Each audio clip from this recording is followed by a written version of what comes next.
Allah mengagungkan Nabi Muhammad bagaimana? Sesungguhnya engkau Muhammad sungguh di atasnya budi pekerti yang agung. Sungguh engkau, sungguh. Ya. Jadi ada kata sungguhnya saja diulang 2 kali. Sungguh engkau Muhammad, sungguh. Setelah itu di atasnya akhlak yang agung.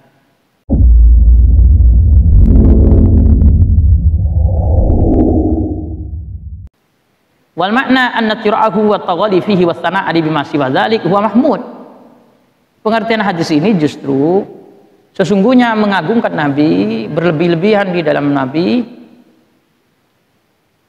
di dalam menyanjung Nabi, memuliakan Nabi, selain menyamakan Nabi sebagaimana orang-orang Nasara menyamakan Nabi Isa, atau selain menjadikan Nabi sebagai Tuhan atau anak Tuhan, itu tidak masalah. Bahkan itu dipuji, disanjung di dalam syariat.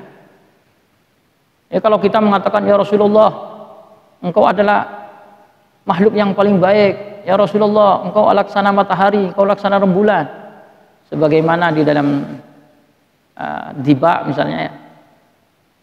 Ketika kita ini makhluk qiyam, kemudian mengatakan anta syamsun, anta badrun, anta nurun fauqa nur.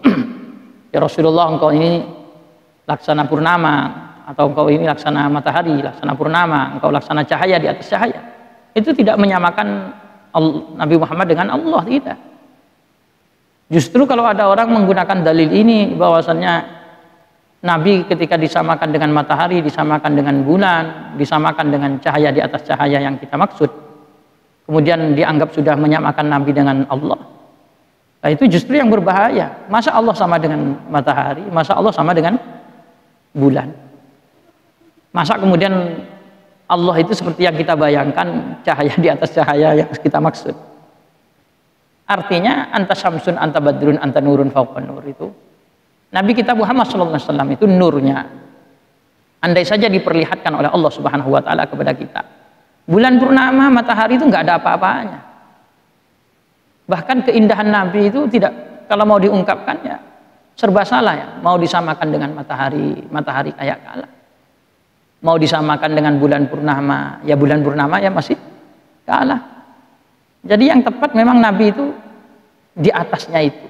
Namanya anta nurun fauqa nur. Dan ini ada dalil. Sebagaimana ya kalau kita ada orang sholat tahajud, kita sholat tahajud, ketika Rasulullah waktu sholat tahajud, waktu sujud mengajarkan kita baca doa apa? Kan doanya Nabi, Allahumma ij'al fi qalbi nura, fi sam'i nura, wa fi basari nura, wa an yamini nura, wa tahti nura, wa ja'alni nura. Ya Allah, jadikan hatiku cahaya, kemudian pendengaranku cahaya, pandanganku cahaya, jadikanlah aku cahaya. Bahkan juga ada riwayat Muslim misalnya Rasulullah ketika berangkat ke masjid itu juga baca waj'alni nuran ala nur, jadikanlah aku cahaya di atas cahaya. Makna dari arti jadikanlah aku cahaya atau cahaya di atas cahaya itu bukan berarti menyamakan Allah bukan menyamakan Nabi dengan Allah. Itu harus perlu diingat tuh, kalau ada orang menjadikan dalil anta syamsun, anta badrun, anta nurun fauqa nurin, dianggap telah menyamakan Nabi dengan Allah. Justru dia yang harus hati-hati. Coba sekarang kalau kita balik, kamu kenapa kok mengatakan Nabi Muhammad laksana matahari, laksana bulan purnama, laksana cahaya di atas cahaya? Itu sudah menyamakan Nabi dengan Allah. Loh, kok bisa? Coba sekarang kalau kita jadikan begini, Allah itu laksana matahari, atau laksana bulan, atau laksana cahaya di atas cahaya yang kita pahamin, ya itu justru yang musyrik ya. Kalau Allah disamakan dengan matahari, disamakan dengan bulan purnama, atau disamakan dengan cahaya-cahaya yang kita lihat, ya itu namanya musyrik. Karena Allah itu apa? Laisa kamitslihi syai'. Tidak ada yang seperti Allah apapun. Oleh karena itu ikhwah fidakumullah, hadis yang menyebutkan jangan kalian mengagungkan aku sebagaimana orang-orang Nasara mengagungkan Isa putra Maryam, itu bukan berarti Nabi itu melarang kita memuliakan Rasulullah, mengagungkan Rasulullah secara umum. Hanya itu saja poinnya. Yang penting jangan menjadikan Nabi Muhammad sebagai anak Tuhan, sebagaimana orang Nasara melakukan hal itu, kemudian atau menjadikan Nabi Muhammad sebagai Tuhan misalnya. Yang penting itu. Sehingga Al-Imam Al-Busiri kemudian menyebutkan da'athun nasara fi nabihim wahkum bima syi'ta madahan fihi wahtakimi. Tinggalkanlah apa yang diungkapkan oleh orang-orang Nasara di dalam nabi-nabi mereka. Tapi selain hal itu silahkan kalian ungkapkan sepuasnya mengenai Rasulullah. Kuncinya satu itu, jangan mengagungkan apa Nabi Muhammad seperti orang Nasara mengagungkan nabi mereka. Jangan. Karena orang Nasara itu di Al-Quran mengagungkan nabi mereka gimana? Wa qalatil yahudu Uzairun ibnullah wa qalatin nasara al-masih ibnullah. Orang-orang Yahudi mengatakan bahwasannya Uzair adalah putra Allah, kalau orang-orang Nasara mengatakan Al-Masih Nabi Isa itu putra Allah.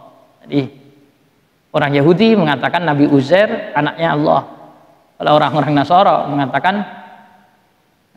Nabi Isa adalah anak Allah. Kalau Nabi Muhammad, ada nggak orang Islam, orang beriman kemudian mengatakan Nabi Muhammad itu anaknya Allah? Kan nggak ada.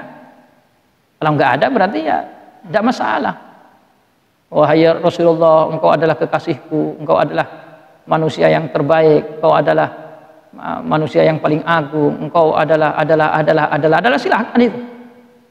Kata-kata yang paling kuat kayak apapun, yang paling hebat kayak apapun, silahkan kita ungkapkan. Oleh karena itu Syekh Muhammad bin Ali al-Maliki mengatakan, sehebat apapun kita mengagungkan Nabi Muhammad selagi tidak menjadikannya sebagai Tuhan, itu masih kalah dari Allah yang mengagungkan Nabi Muhammad. Karena Allah mengagungkan Nabi Muhammad itu dengan bahasa di Al-Quran, wa innaka la'ala khuluqin azim. Sesungguhnya engkau Muhammad sungguh di atasnya akhlak yang agung. Coba itu, Allah mengagungkan Nabi Muhammad bagaimana? Sesungguhnya engkau Muhammad sungguh di atasnya budi pekerti yang agung. Sungguh engkau, sungguh ya. Jadi ada kata sungguhnya saja diulang 2 kali. Sungguh engkau Muhammad, sungguh. Setelah itu di atasnya akhlak yang agung. Jadi kalau kita ini punya panutan atau punya seorang figur, kita senang sama seorang guru, sama seorang ustadz, seorang kiai misalnya, seorang syekh ya. Yang kita itu melihat orang itu punya akhlak yang luar biasa, yang tinggi, akhirnya kita sanjung-sanjung dia, kita terpesona sama dia, kita cinta sama dia karena keagungan akhlak. Itu tidak ada apa-apanya di hadapan Rasulullah, karena Allah yang menyebut sesungguhnya engkau Muhammad sungguh di atasnya akhlak yang agung. Jadi kalau ada orang kok memiliki akhlak yang agung, Nabi Muhammad di atasnya. Makanya Nabi Muhammad itu diutus untuk menyempurnakan akhlak. Innama bu'itsu liutammima makariman akhlak. Ada orang alim kayak apapun, Nabi Muhammad di atasnya. Nabi orang kita nampak seseorang zuhud kayak apapun, Nabi Muhammad di atasnya. Ada seseorang yang mempunyai sifat haya, malu luar biasa, Nabi Muhammad di atasnya. Ada seseorang yang memiliki akhlak luar biasa, dermawannya luar biasa, ya Nabi Muhammad di atasnya. Maka kita boleh menyanjung Nabi Muhammad itu kayak apapun boleh. Wahai Rasulullah, kedermawananmu, wah, kita sebut dengan luar biasa, tidak masalah.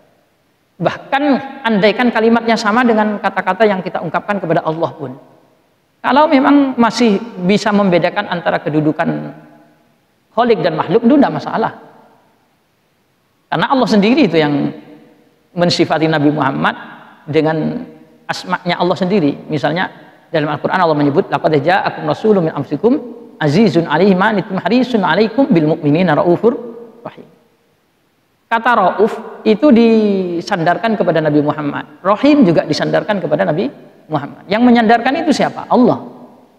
Padahal kita tahu bahwasannya ar-rauf itu Allah, ar-rahim itu juga Allah.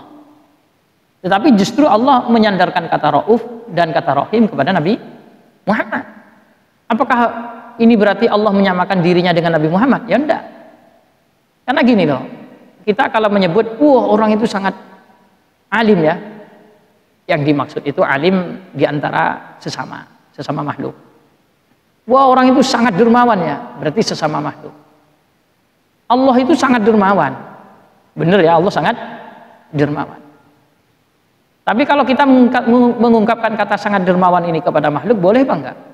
Boleh. Yang penting yang dimaksud itu tidak menyamakan makhluk tersebut dengan Allah. Karena memang ada orang sangat dermawan, kemudian kita mengatakan, orang itu sangat dermawan kali. Yang sangat dermawan itu dia apa? Allah. Ya Allah. Tapi kita boleh mengucapkan kata sangat dermawan kepada orang lain. Sama kayak kita, orang itu sangat penyayang. Boleh saja. Jangan kemudian kita mengatakan yang sangat penyayang itu hanya Allah. Iya, yang dimaksud itu sangat penyayangan di kedudukan atau makomnya makhluk, di levelnya makhluk. Karena setiap makom itu ada porsinya masing-masing. Porsinya makhluk sekian, porsinya Allah sekian. Artinya sehebat apapun makhluk tidak akan sampai pada kedudukan Allah.